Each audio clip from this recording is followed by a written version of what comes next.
નમસ્કાર, હું રાજ. આપ જોઈ રહ્યા છો સ્પાર્ક ટુડે ન્યૂઝ. વડોદરા શહેર કોંગ્રેસ સમિતિ દ્વારા પત્રકાર પરિષદનું આયોજન કરવામાં આવ્યું હતું, જેમાં મહિલા અનામત બિલ મુદ્દે ભાજપ સરકાર પર આકરા પ્રહારો કરવામાં આવ્યા છે. પત્રકાર પરિષદમાં પ્રદેશ કોંગ્રેસ અધ્યક્ષ અમિત ચાવડાએ નિવેદનમાં આપતા કહ્યું કે ભાજપ રાજકીય ફાયદા માટે તમામ નીતિઓને નેવે મૂકીને મહિલા અનામત બિલના નામે માત્ર રાજનીતિ કરી રહી છે. તેમણે જણાવ્યું કે મહિલા સશક્તિકરણ અને અનામતનો વિચાર પૂર્વ વડાપ્રધાન રાજીવ ગાંધીનો હતો. કોંગ્રેસે જ 15 લાખથી વધુ મહિલાઓને સ્થાનિક સ્વરાજ્યની ચૂંટણીમાં સ્થાન અપાવ્યું છે. અમિત ચાવડાએ આક્ષેપ કરતા કહ્યું કે બિલમાં સીમાંકન અને સીટો વધારવાની જોગવાઈ મૂકી દેશ દુનિયાને ગેરમાર્ગે દોરવાનો પ્રયાસ થઈ રહ્યો છે. ભાજપની મેલી મુરાદને કારણે વિપક્ષ સતર્ક થયો છે. તેમણે એસસી, એસટી અને ઓબીસી મહિલાઓને પણ અનામતનો લાભ મળવો જોઈએ તેવી માંગ ઉઠાવી હતી. સાથે જ ગુજરાતમાં બાળકીઓ પર બળાત્કાર અને મહિલાઓ પર અત્યાચાર થાય છે ત્યારે ભાજપના નેતાઓ કેમ મૌન રહે છે તેવા પણ સવાલો કર્યા હતા.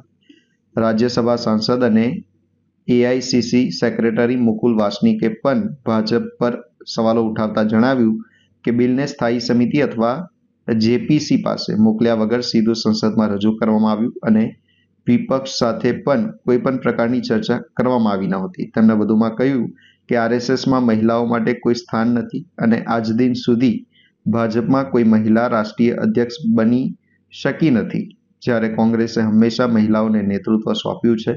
કોંગ્રેસે આરોપ લગાવ્યો છે કે વડાપ્રધાનને પોતાના સંબોધનમાં 58 વખત કોંગ્રેસનું નામ લીધું છે અને ચૂંટણી હોવા છતાં આચારસંહિતાના નિયમો તોડ્યા. આચારસંહિતાના ભંગ છતાં ચૂંટણી પંચે કોઈ પણ કાર્યવાહી કરી નથી તે અત્યંત નિંદનીય છે. અંતમાં કોંગ્રેસે દાવો કર્યો છે કે દેશની મહિલાઓ હવે ભાજપ અને મોદીની રણનીતિ ઓળખી ગઈ છે અને ભવિષ્યમાં તેનો જડબાતોડ જવાબ આપશે. ગુજરાતમાં લોકલ બોડીની ચૂંટણીમાં પહેલા પણ 10% ઓબીસી માટે અનામતની વ્યવસ્થા હતી. સુપ્રીમ કોર્ટના આદેશ અને ગાઈડલાઈન મુજબ દરેક રાજ્યોમાં વિસંગતતા ઉભી થવાને કારણે સુપ્રીમ કોર્ટે કીધું કે દરેક રાજ્ય પોતાના ત્યાં કોઈ કમિટી, કોઈ પંચ રચી અને ઓબીસી માટેની કેટલી વસ્તી છે દરેક યુનિટ વાઇઝ એનો અભ્યાસ કરાવે અને એના આધારિત અનામતની વ્યવસ્થા કરવામાં આવે. ગુજરાત સરકારે પણ ખૂબ વિલંબ પછી ઝવેરી કમિશનની રચના કરી અને આપ સૌ જાણો છો કે થોડા સમયમાં એનો રિપોર્ટ મેળવીને અમલ કરવાનો હતો, પણ લાંબા સમય સુધી એનો રિપોર્ટ ના આવ્યો.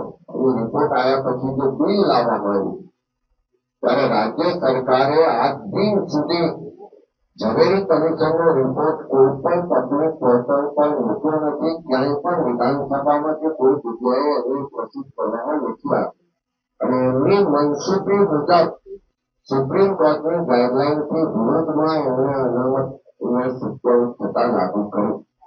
27% લાગુ થવાથી બધા જ સ્થાનિક સ્વરાજ્ય સંસ્થાઓની રાજકીય અને વિસ્તાર વાઇઝ પરિસ્થિતિ પણ ઘણી બધી બદલાઈ. જે ઓબીસી સમાજને પ્રતિનિધિત્વ હજુ પણ ઘણી જગ્યાએ વધારે મળી શક્યું હોત અને ઘણા વિસ્તારોમાં જ્યાં એની વસ્તી નથી ત્યાં કદાચ 27%થી ઓછું પણ મળ્યું હોત, જેથી કરીને ત્યાંના લોકોને અન્યાય કે એનું ભેદભાવનો ભોગ બદલવું ના પડ્યું હોત. હજુ પણ અમારી પહેલા દિવસથી માંગણી છે કે ઝવેરી કમિશનનો રિપોર્ટ પ્રસિદ્ધ કરવામાં આવે અને રિપોર્ટ કે સુપ્રીમ કોર્ટની ગાઈડલાઈન છે એ મુજબની અનામત વ્યવસ્થા સ્થાનિક સ્વરાજની સંસ્થાઓમાં અમલી બનવી જોઈએ. જ્યાં સુધી મહિલા રિઝર્વેશનની વાત છે ત્યાં પણ અમારી સ્પષ્ટ માંગણી છે કે મહિલા રિઝર્વેશનમાં પણ એસસી, એસટી, ઓબીસી જે ગરીબ, મધ્યમ ને પછાત ને પીડિત વર્ગ છે એ વર્ગની મહિલાઓને તક મળે, એ વર્ગની મહિલાઓનું પણ સશક્તિકરણ થાય, એમને પણ યોગ્ય હિસ્સેદારી મળે એટલા માટે એને પણ મહિલા અનામતમાં એસસી, એસટી, ઓબીસીને રિઝર્વેશન મળવું જોઈએ એ વાતને પણ દોહરાવી હતો. આવનારા દિવસોમાં પણ ગુજરાતમાં અત્યારે જે 27% ઓબીસી અનામત લાગુ કરી છે, હાઈકોર્ટને કોર્ટ સમક્ષ ચેલેન્જ કરવામાં આવી છે અને એનાની મદદ એ પણ હશે કે ઝવેરી કમિશનનો રિપોર્ટ પ્રસિદ્ધ કરવામાં આવે અને રિપોર્ટ અને સુપ્રીમ કોર્ટની ગાઈડલાઈન મુજબની અનામત વ્યવસ્થા થાય, જેથી કરીને જ્યાં વસ્તી વધારે છે ત્યાં વધારે તક મળે અને જ્યાં વસ્તી ઓછી છે ત્યાં કોઈનો હક નથી રહ્યો.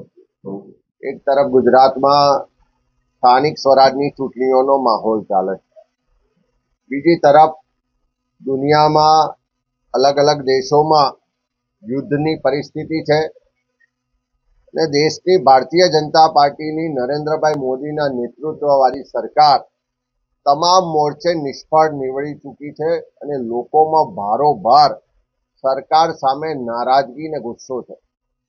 એક તરફ પ્રજા મોંઘવારીથી પીડાઈ રહી છે, એક તરફ અર્થતંત્ર ખાડે જઈ રહ્યું છે, એક તરફ રૂપિયો નબળો પડી રહ્યો છે, વિદેશ નીતિમાં ફેલ થઈ ચૂક્યા છે, બેરોજગારી વધી છે.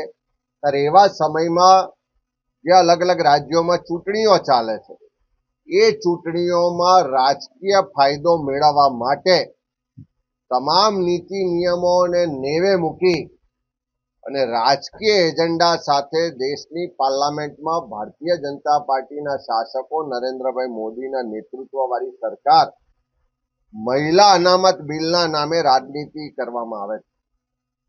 મહિલા અનામતની વાત કરવામાં આવે પણ એમની નીતિ ને નિયતમાં ખોટ છે એ હવે આખો દેશ અને દુનિયા જાણી ગઈ.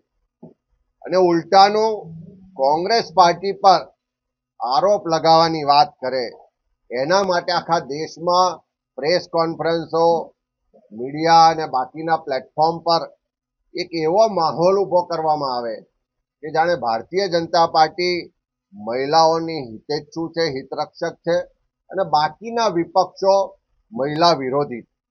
પણ સાચી હકીકતો જ્યારે આ દેશનો ઇતિહાસ જોઈએ ત્યારે આપણે બધાને મળી શકે છે કે આ ભારતીય રાષ્ટ્રીય કોંગ્રેસની વિચારધારા કે જેણે કોઈ રાજકીય એજન્ડા સાથે નહીં પણ દેશમાં બધાને સમાનતાનો અધિકાર મળે, સામાજિક રાજકીય રીતે ક્રાંતિ થાય, દેશ આઝાદ થાય, એટલા માટે ભારતીય રાષ્ટ્રીય કોંગ્રેસની સ્થાપના થઈ.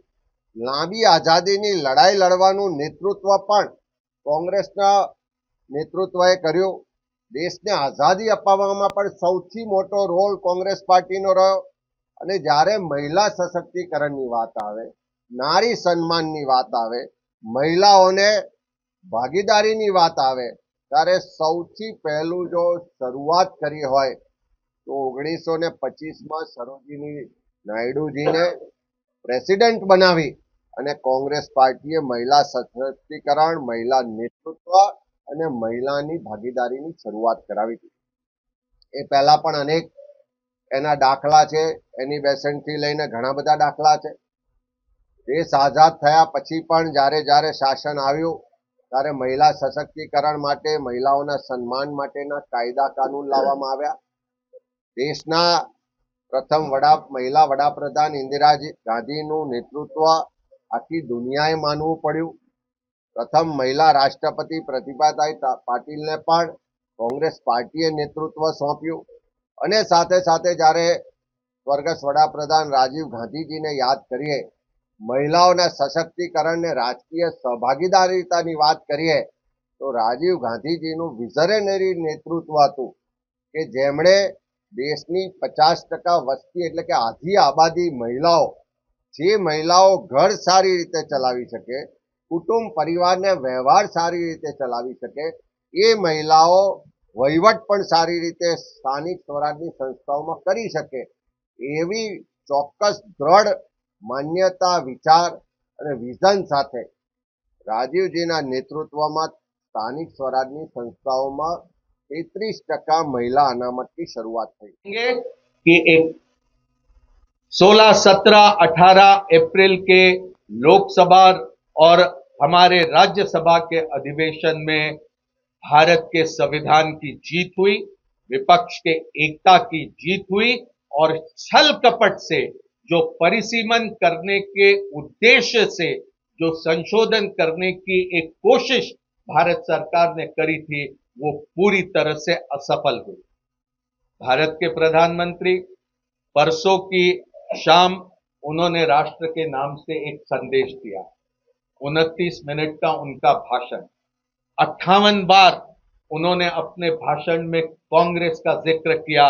हर मिनट 2 बार कांग्रेस के नाम का वे जाप कर रहे थे, कांग्रेस की आलोचना कर रहे थे, विपक्ष की आलोचना कर रहे थे और भारत के प्रधानमंत्री से अपेक्षित इस तरह का वो काम नहीं कर रहे थे। एक राजनेता, एक भारतीय जनता पार्टी के नेता की हैसियत से उन्होंने भारतीय प्रधानमंत्री के पद का पूरी तरह से दुरुपयोग किया। ये निंदनीय है कि चुनाव चलते हुए इस तरह से सब होते हुए भी भारत के निर्वाचन आयोग से जो अपेक्षित था वो निर्वाचन आयोग ने नहीं किया।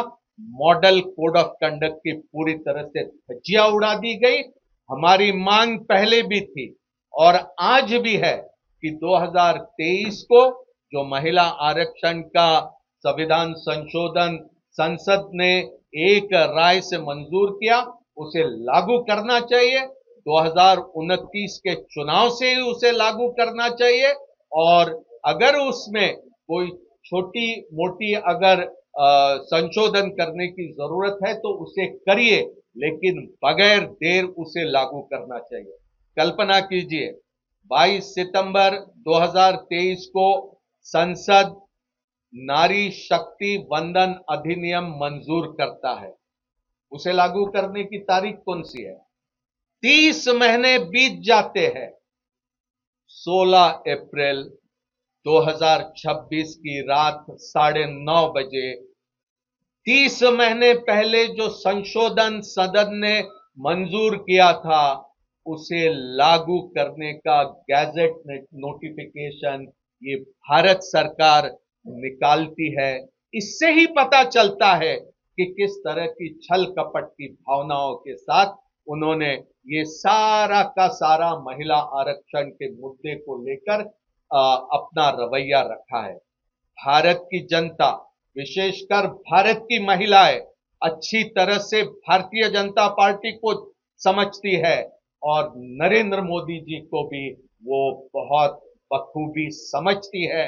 वो समझती है कि हमारे साथ छल कपट किया जा रहा है, हमारे साथ धोखा किया जा रहा है और आप आते हुए दिनों में देख लेंगे कि भारत की तमाम महिलाएं इसका जवाब देकर रही।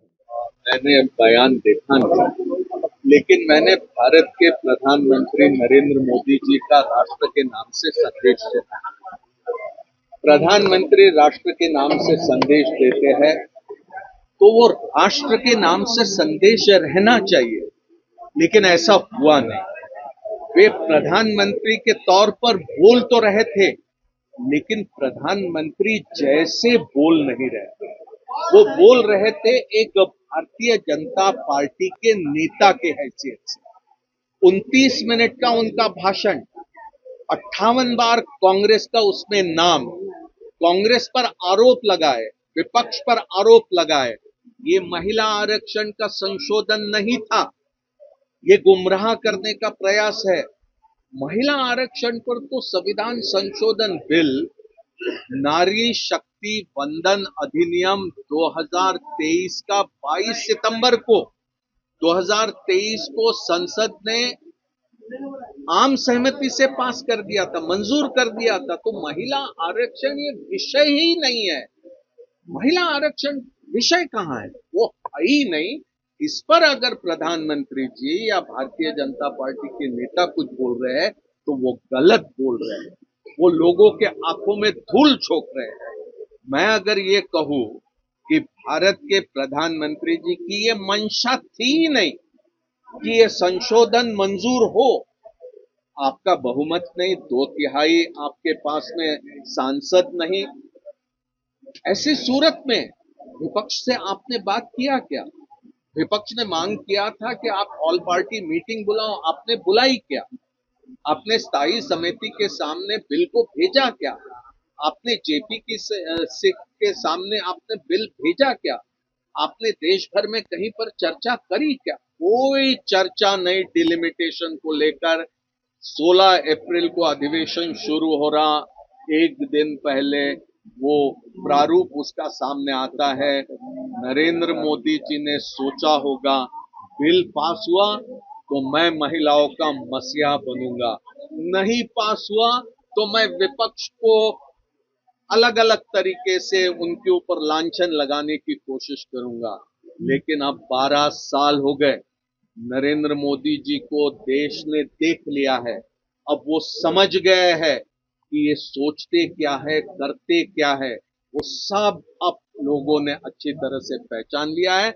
उनके इस तरह के खेल में अब लोग बहकने वाले नहीं हैं, ये अच्छी तरह से उन्होंने समझ लिया।